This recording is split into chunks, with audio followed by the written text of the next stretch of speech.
Sir, do you know why I pulled you over? Speeding? No, it's because your intro sucks. Please step out onto the curbside.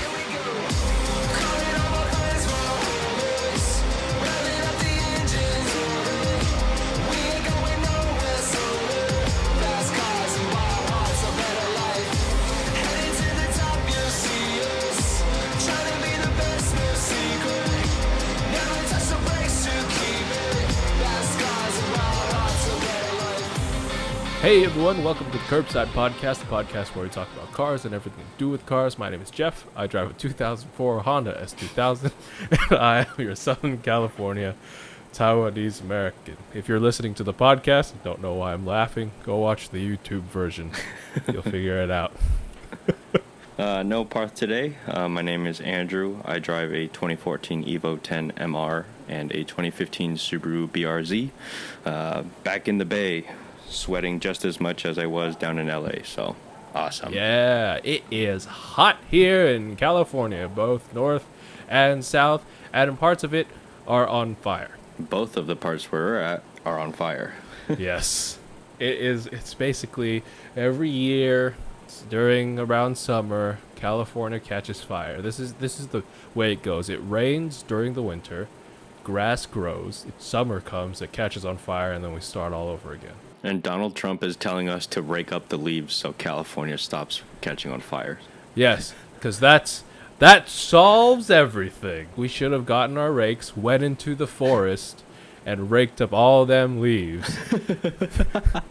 So clean the floor. You have to rake the floor.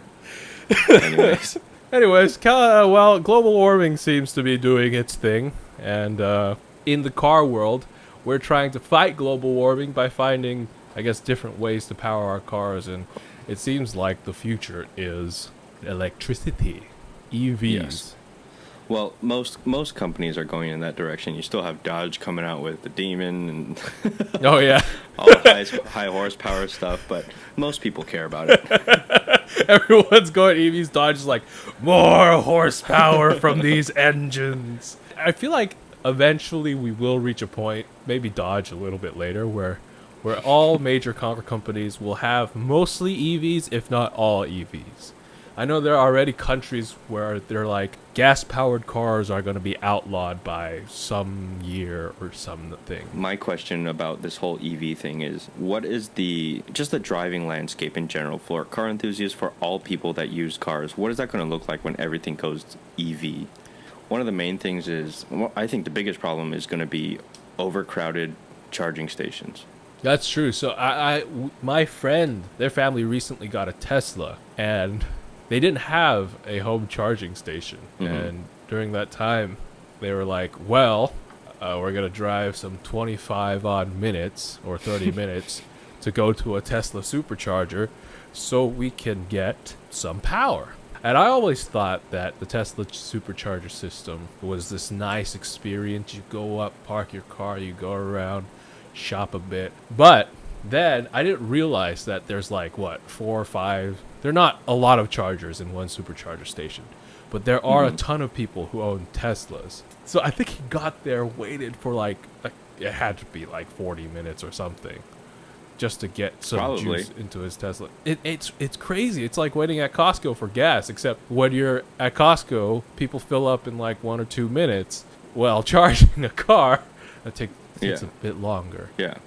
So I think the infrastructure, when everything goes electric, I think the charging system it's going to have to be insane. Infrastructure for it's going to have to go up like, I don't know, 5-10 years before everything goes electric. Like I feel like already they're like you just said, they're probably having issues with having enough chargers for the amount of Teslas that are out there already. Yeah, we're gonna need like massive power grids or whatnot. Every single parking spot in Walmart should have a EV charger if if in the future we are all driving EVs. Yeah, right? and to kind of go off of that too, a person like me, I don't have the patience to sit around for 40 minutes to fill my shit up. And I imagine there are other people like that too. It's like, fuck, like, all right, let's go find another one. That one's full too. Let's go find another one. And then by that time, you're down to 0 miles of range. I think if the infrastructure isn't right, if it isn't there, you're going to have a lot of stranded cars on the road. Yeah. You're going to have lots of, like, big trucks with diesel generators on the back. Because a lot of people are stranded. And that big truck's going to come around and fill up the cars. This is if the infrastructure isn't there. I mean, honestly, we need to develop that infrastructure because there are points in the summer when everyone has their AC on and everyone has their stuff on. Yeah. In California, where we run out of power, then we need to have planned blackouts. Imagine adding all the electric cars onto that. Yeah, and like for a stranded car nowadays with a gasoline car, it's like, oh shit, it sucks. You call AAA, they show up in about an hour, fill up with gas, you're on your way, right? Like the whole diesel thing makes sense, but from a business standpoint, it doesn't make sense for a tow company to have a truck sitting there charging your car for 40 minutes and probably longer. Like a generator is nowhere near as fast as a supercharger, right? Yeah. A stranded EV is going to have to get towed. You're going to have to pay a huge amount of money to get it towed somewhere, probably to your house or wherever. Yeah. Even further, if you're like on a road trip, you're super screwed. But then after that, it's like a whole debacle, right? Like you have to call the towing company, you have to deal with all that, and like it's not just fill up and go. So I think that's going to be another issue. That is true. Have you ever run out of gas before? Yes. How was that experience?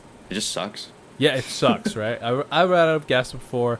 I just basically be like, oh no, lock up the car, go to my gas station, walk there, or have someone call someone up, take you there, fill up a jerry can, fill up your car, and then you drive to the gas station. But when you're in an EV, let me just lock up my car. Oh no, it can't lock because there's no batteries. Let's just hope no one steals it. Go over to my house, my gas no, that's not right. What do I get? Somewhere where I could find new battery? No. You gotta go home. You gotta go home, bust out your 5-mile long extension cord.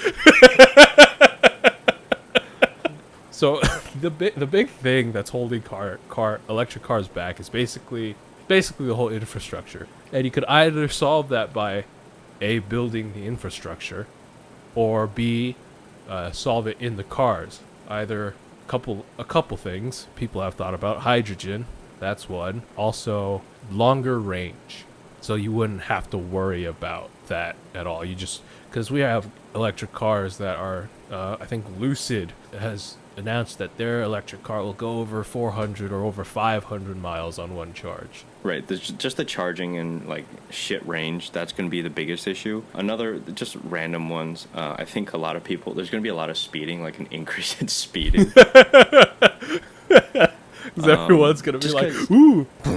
Yeah, exactly. And like the funniest thing is like people that aren't into cars, they know that like there are fast cars out there. They get into a fast car, they're like foot to the floor. Like they have no idea. They don't respect the power or whatever that's there. So I feel like you're going to have a lot of those people. Another thing is they say that loud pipes save lives. That's right? true. That's why motorcycles are super loud. That could be a potential danger. Yeah, you have those stories of like, you got to go out, you lose your ball in the street, you got to look left, look right, listen for a car coming. Oh wait, it's an EV. Oh no. Yeah. And it's going to be coming at you fast as hell. And then the last one I thought about was just, at least in the current market, all the cars look really boring. But I wanted to move over to the other side of things. I just kind of shat on like EVs, kind of just like EVs suck. This would be it'd be terrible. But actually, I think it would be really cool. I think it would change the landscape of just driving and commuting a lot. I think once everything goes EV, ideally they would come up with like some universal like communication between the cars, right? So I think if cars are able to communicate with each other, you'll have fewer accidents. You'll have smoother flowing traffic. And then if you integrate like, let's say like smart roads. Like, I don't know what smart roads would mean, but, like, smart roads. like let's say like a red light. A light's about to turn red. Yeah. It'll tell the car like a couple 100 feet back, like, hey, I'm about to turn red, and then the car would slow down. So no one will be running red lights, stuff like that. That's definitely true. And I guess that is something that comes with EVs, is self-driving. But I mean, it is possible with internal combustion engines to do all that. Right. It's just because of Tesla, EVs and self-driving have just become sort of one. Yeah. And speaking of smart roads, I've seen this concept where the road would be made out of these like tiles. And all the tiles would be basically like solar cells. All the roads would be solar panels. Yeah. Most expensive mile of road you'll ever build. That's like the worst thing about like this technology and EVs and whatnot right now. It's expensive. Yeah. But I feel like eventually you have to take the leap, right? If like we've taken the leap from dirt roads to asphalt. That was a huge leap. Right, and didn't that happen more or less all at once? Like they just started paving. I feel like it takes a crazy person though, someone to like really want that. Like let's say Elon Musk, right? Everyone looked at EVs, all this stuff as like, we'll get there eventually, maybe. And then Elon, I want it now. And I feel like that's what takes that push. So some crazy guy, please come out here and be like, I want expensive solar roads now. Can you imagine the tan that everyone's gonna get from that though? So wake up in the morning, walk out the door, and sunburn. I imagine it would be like reflective as hell. Obviously, fewer greenhouse gases from emissions, boring shit, but also great. Potential for cleaner roads. You won't have oil spills. You won't have people cracking their oil pans. And car accidents, you won't have all kinds of fluid leaking out onto the road, right? Yeah, you'll just have big fires. Yeah, that's fine. It all burn away. You don't have to deal with it. Yeah, less cleanup. And then the last thing is just because car people at heart, cool gasoline-powered cars would be even cooler. That's true. That's true. Yeah, you think an Evo's cool now? Wait till everything's an EV. Yeah, exactly. Everything's an EV. You're going to crawl back to like, man, I want me one of those classic Toyota Camrys my grandpa used to drive. What do you think that would be like, though? Where's the place for gas-powered cars in the future? And immediately when you said that, I thought of this. Do you remember that movie, The iRobot, with Will Smith? Yes. Remember he was going to hop on that motorcycle and she was like, it's dangerous, it's gasoline powered. Yeah, like, what are you doing? That thing's powered by gas, it's going to explode. Shut up, stupid bitch.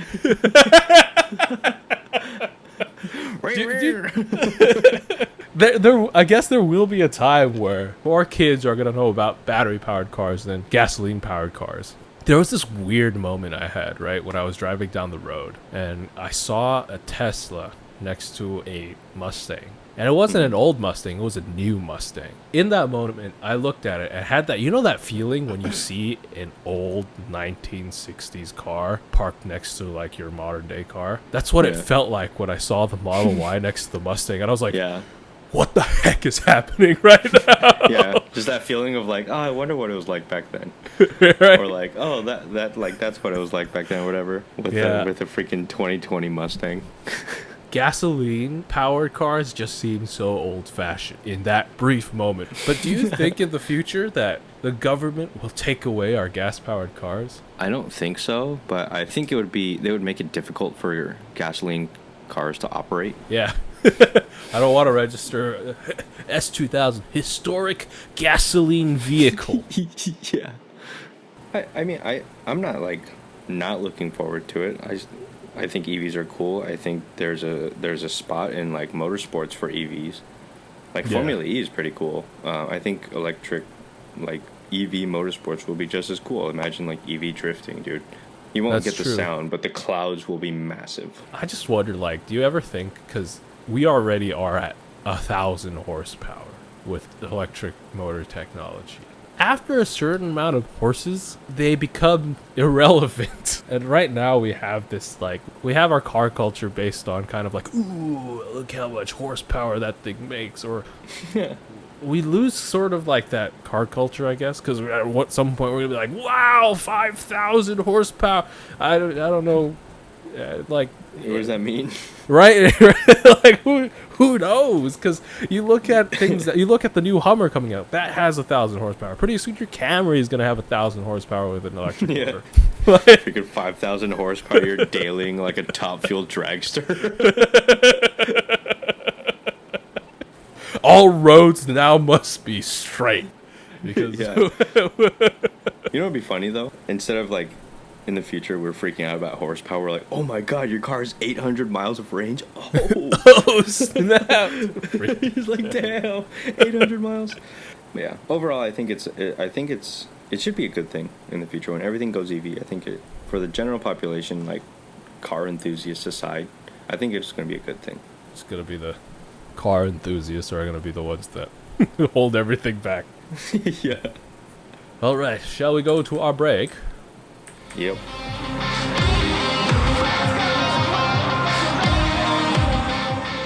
All right, break time. Break time. As always, you could check us out at the curbsidepodcast.com.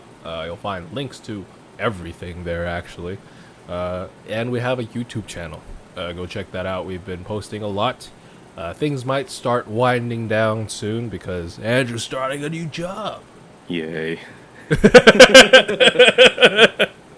So, I mean, we might lose a bit of content there, but, you know, we'll do our best to put out as much content as we can.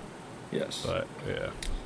Yeah. Let us know if there's any kind of content you want to see, either on the Evo, on even the BRZ. Shit. 1,000 horsepower Evo! No. Yeah. I don't know. Recently, I've done a couple things to the BRZ. I painted the wheels, didn't record that. Installed the lip, didn't record that. I feel kind of bad about it. So if you guys have any ideas on what you want to see on the BRZ, let me know.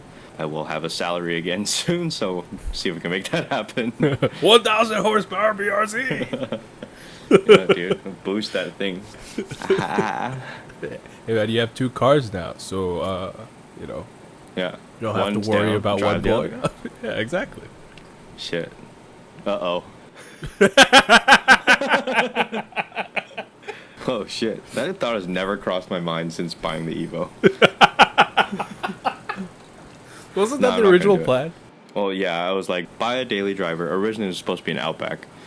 Buy a daily driver and then boost the BRZ. But I didn't know that the freaking Evo was going to be such a money pit. So, so I haven't thought about it, dude. Anyways, you can find us also on social media on Instagram at the Curbside Podcast, Twitter at Curbside Pod, and Facebook at facebook.com/the Curbside Podcast. And if you want to email us, email is thecurbsidepodcast@gmail.com. And with that, let's go back to the show. Now that we got you loose, oh, I can hear the birds waking up. The news. All right, the news. BMW news. Can you guess what news it is? It's the ugly face news. Yes. Ugh. Oh, So BMW has it looks like it's basically missing something. They forgot to install some. Oh my god! Continue. So BMW basically has revealed the M4, the next generation bucktooth big nose M4. I mean, it's not technically revealed because it's under light camouflage, but if you look up pictures of this, I believe we have pictures of this on our Instagram page, it's not camouflaged at all, basically. No, it's still ugly. And basically, yeah, looking at the pictures, our worst fears have been realized. It's hideous. It's a not good looking car with that nose. I'm sure people will be like, it's starting to grow on me. I'm worried that I'll fall into that eventually, but like right now, kind of have my doubts. Okay, like nose aside, we've talked about this for a couple weeks now, for a couple months now. It's disgusting, right? Something about it just looks like it falls off. It just looks really flat. I feel like if they added some dimension to it, it might have looked a little bit better. But front nose thing aside, the rest of the car is extremely bland. It looks very tame for an M car, right? It doesn't. It's boring. Yeah, it doesn't stand out. Like, okay, M cars subtlety is nice, but this is subtle to the point where it doesn't look like a BMW, really. Yeah, it doesn't even look like a BMW anymore. I mean, the only reason why you could tell it's a BMW is because they were so in your face about the massive grills on the front. Anyways, alongside the BMW M4, they also released a cameled version of the BMW GT4. GT4? Yeah, I think the concept of that is car. Is it like G? Oh, okay. Yeah, basically the wide-bodied race car version of it. And they have painted the grill area red, which, oh my, I saw it and like, it really looks like you're looking up someone's nose now, dude. Fleshy nostrils. Yeah, it's so gross. And you could tell, like, you could totally tell that these grills are not meant to be this large. Because there's a massive bar going through the middle of them. Mm-hmm. Just change the grills back, please. Anyways, good news is that it will still be coming standard with a 6-speed manual transmission. Awesome. Power figures have been released. So the normal M3 will be, M4 will be making 480 horsepower, which means it's probably making like 530 horsepower, knowing BMW. And the competition version will be making 510 horsepower, so 600 horsepower. And yeah, that's our update on the BMW M4. In some foreign news, Chinese company NIO, they're an EV car company. They're coming up with a technology that allows the drivers to swap the batteries out in 5 minutes. You drive into this building, goes up on jacks, new battery comes in, or no, they take out the old battery. Battery drops. Battery goes away. New battery comes out. Yeah, if you're not watching on YouTube, I'm sure you're loving this very exciting narration that Andrew is giving. But yeah, anyway, this kind of reminds me of Tesla actually did this thing a couple years ago, way back. They gave up on the whole project for some reason, but it was basically same idea. You drive your Model S into a building. Underneath your car, it would be these automatically positioned platform that would unscrew the battery, put in a new one, and you could drive off with your new battery. And it took them, when they demonstrated it, 1 minute 30 some odd seconds. Damn. Yeah. So what's the deal with the warranty and stuff with the batteries now? Like when you buy an EV, when you buy a Tesla, you've got like 100,000 million mile, what the heck, number warranty on your battery. But if you're like swapping it out for some stranger's battery, then what happens, right? I don't know. So on caranddriver.com, it says pretty much they're saying when you buy the car, it doesn't come with a battery. So I think it's like a no batteries included vehicle. Nice. Which would save about $10,000 off the price of the vehicle. So they're saying that the car will be sold without the battery, and it'll save you $10,000. You're gonna have to drive away somehow. So will you have to spend $10,000 more to get the battery in your car? I don't know. So I think maybe they'll give you a battery, and knowing that you'll be swapping them out, it says right here, battery as a service subscription. Maybe you pay a subscription fee instead. Okay, that makes sense. So you're basically buying the car and renting your power source. Yeah, I think that makes works. sense. So they have better control on tending the batteries, maintaining the batteries, making sure they're like fully operational. Theoretically, in my mind right now, this makes sense, except the infrastructure part, like having all of these buildings and like just places that you can do this at. And like if you're doing just one car at a time, doesn't make sense, right? You're gonna have a line longer than freaking In-N-Out lines to get a new battery. So I don't know, I'm interested to see if it works, if they're even moving forward with it. But yeah, that's new car news and technology coming out of China. I think it's interesting. We'll see how they move forward with it. Well, moving it back to the States, I have some news from America. So Jeep has released some teaser images of the rumored Jeep Grand Wagoneer that's coming out soon. If you guys don't know what the Grand Wagoneer was, it was a car back released first in the 60s, I believe, the early 60s, and up until the 90s or early 2000s. It was basically Jeep's version of the Range Rover, a luxury off-road or SUV type vehicle. It's the car, if you guys watched the show This Is Us, it's their family vehicle. And it's one of the only... Bad. And really? I'm pretty sure. But it was one of those rare cars that made wood side paneling look actually pretty good, which I always thought was amazing. It's not been a nameplate for a while now, but they are bringing it back, it looks like. And they have announced the release date. It's going to be September 3rd. And they released a picture of the grille, which you can find on our Instagram page. And it looks very chromy. But I think they're really going for that original Uber luxury type deal. If you kind of look closely, it's got like, I don't know, nice details. If you look at it's got like little like knurling around each of the grills. And they've also released an interior picture of a knob, just like a Holy knob. shit. And it looks almost like, you know, that Volvo design pattern they have on some of their switches, that same sort of look. A couple weeks ago they actually also released other pictures like the badge with the American flag next to it, as well as the engine stop button, which I have to say looks nice. It looks like there's leather wrapping Stitching around the engine stop button. Looks like there's some nice looking wood underneath it. So yeah, I don't know, I'm very excited to see it because as far as I can tell, America has been doing a good job of reviving old cars these days. We talked about this. They're doing it right. Whatever they're doing, man, bringing back old retros, they're doing it right. So some more news out of America.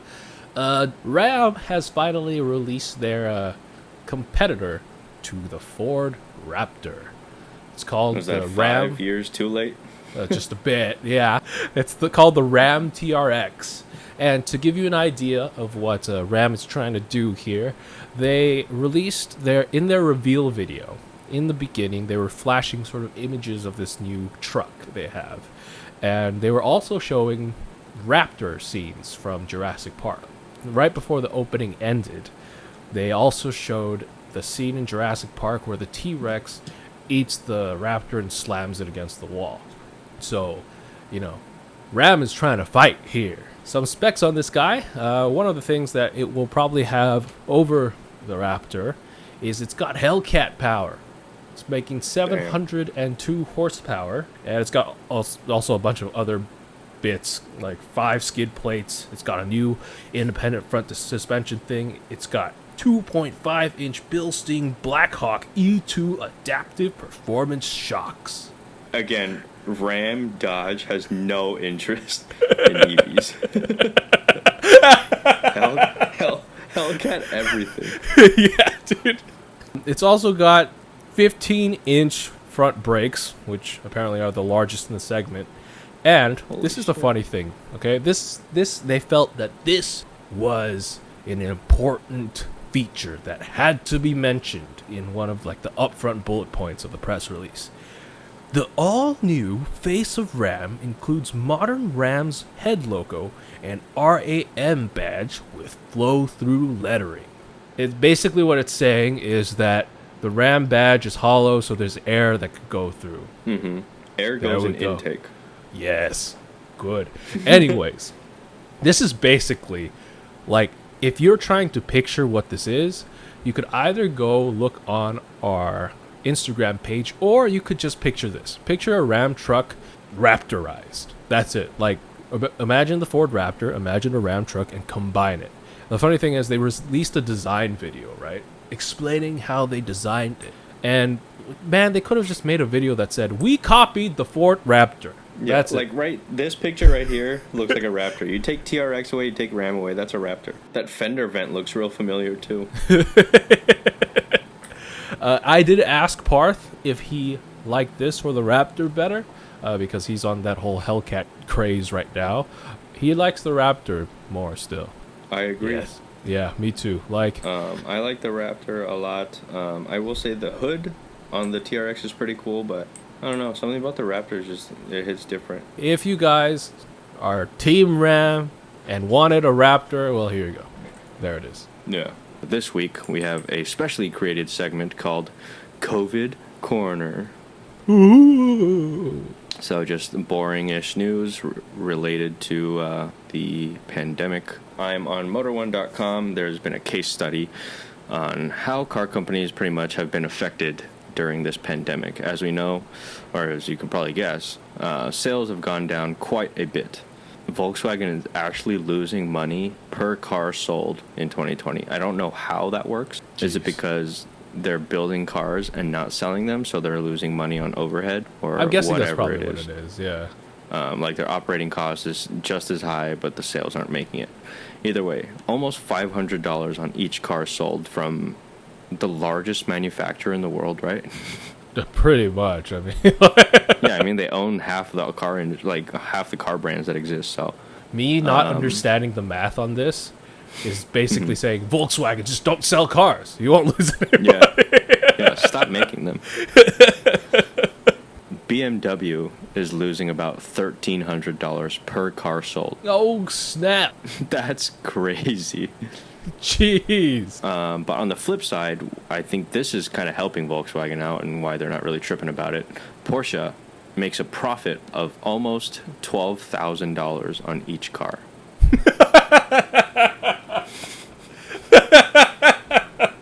Is that a markup thing, or people are... Who knows, dude? Like, it's either people just are buying the same amount of Porsches they do this year than before, or Porsche's just charging way too much for their cars. Yeah, what if it is that, though? Like, the Porsche markup is just so high. Like, Mercedes or BMW, Toyota, like, they have a regular markup, like a set markup that everybody uses, right? And then Porsche's like 20%. Yeah, like, we were talking about this earlier. Think about it. Like, Porsche, what kind of R&D do they really need to do for their cars? When they Right. make a new 911, you change a couple lines, a little Right. bit of the things. Yeah, there It's you a go. 50-year-old model. It's like, there you go. You What have kind the of next new generation. R&D are they doing? You basically design the car once and kind of tweak it a bit over the years. Yeah, maybe Porsche execs are like pocketing money, and they're saying they're spending billions of dollars to tune to slightly tweak and tune their 911s and change the taillights. Yeah. Like, oh, we spent billions of dollars on R&D. Yeah, No, okay. you didn't. You spent like $200. You went in and got a Pro Tune on it. And made new taillights. There you go. Right. You're right. You took your 2020, you put it on a dyno, tuned it, said it's a 2021 model. I think that's Right. how Volkswagen continues to make money, right? If they start losing money, they just turn up the prices on the 911. Easy. Other COVID news. This is a little more interesting, a little disappointing, but the Lotus I can never say this. Evijajejsja. Yeah. Evijajejsja. Lotus needs to put, like, on the car itself one of those pronunciation, like, phonics things next to the name. Obviously, this car's been talked about for quite a while now. We've seen pictures of this car for months. I think everyone's pretty excited about it. It's going to be the halo car of Lotus. Hopefully, this will propel them back into the mainstream market of the car industry, right? Unfortunately, because of COVID, it was delayed, the release. I think initially we were supposed to see this the beginning of next year, 2021, but that has pushed back. But here on Motor1.com, it's pretty funny. The header is shocking. Lotus Evijajejsja electric hypercar delayed by COVID-19. And you go down past the picture. First line, the engineers were able to push the output above 2,000 horsepower, though. So there's a silver lining in all of this. Man, there's a lot of exciting cars to look forward to, right? If you think about After it. all this. Yeah, like there's the Lotus Evijajejsja, there's the Murray T50, there's, you know, the Hummer, the Bronco, the like Second it's a gen lot to- 86. Yeah, second gen. It's a lot to look forward to. It's also kind of scary because the last time the car market kind of took a dump and we ended up with a bunch of basically boring cars was back Yeah. in the 2008 financial crisis. There were cool cars coming out. There was like a bright future with all these like $1 million supercar hypercars. A lot of them just got canceled. Got canceled. Yeah, got canceled, didn't sell because of the economic recession. And right now, we're seeing a lot of $1 million hypercars, $1 million supercars come out, and we're in the middle of another financial crisis. These auto companies they have the worst of luck. Let's be honest. Yeah. It's a conspiracy, dude. But yeah, Lotus Evijajejsja.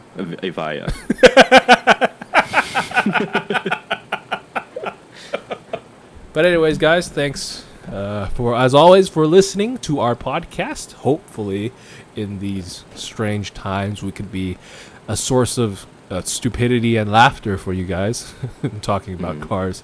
But as always, you can find us on thecurbsidepodcast.com, where you'll find links to all our things, where you'll find us on Google Podcasts, Apple Podcasts, Stitcher, TuneIn, that sort. And if you like our podcast, please share it with your friends. Give it a rating on Apple Podcasts or wherever you listen to podcasts. That will really help us out.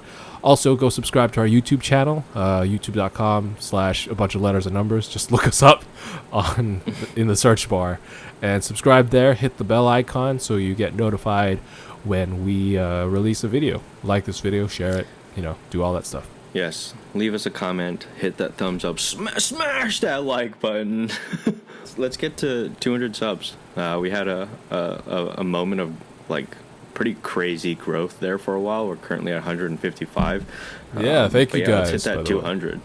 Let us know if you like the videos. Thumbs up, thumbs down, comment, roast us, whatever. Also, you can find us on social media again.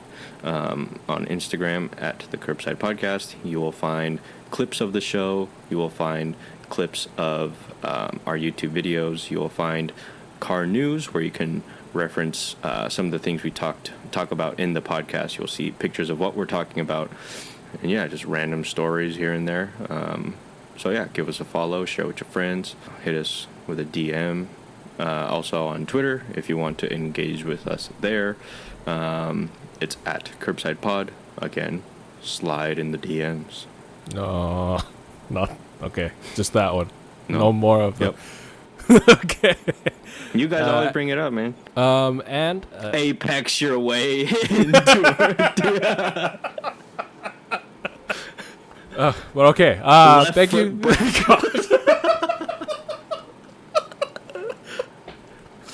Thank you to Kid Dope for the intro and outro of our show, Fast Cars and Wild Hearts. And as always, my name is Jeff. I'm Andrew. And remember, drive safe, and life is too short to drive boring cars.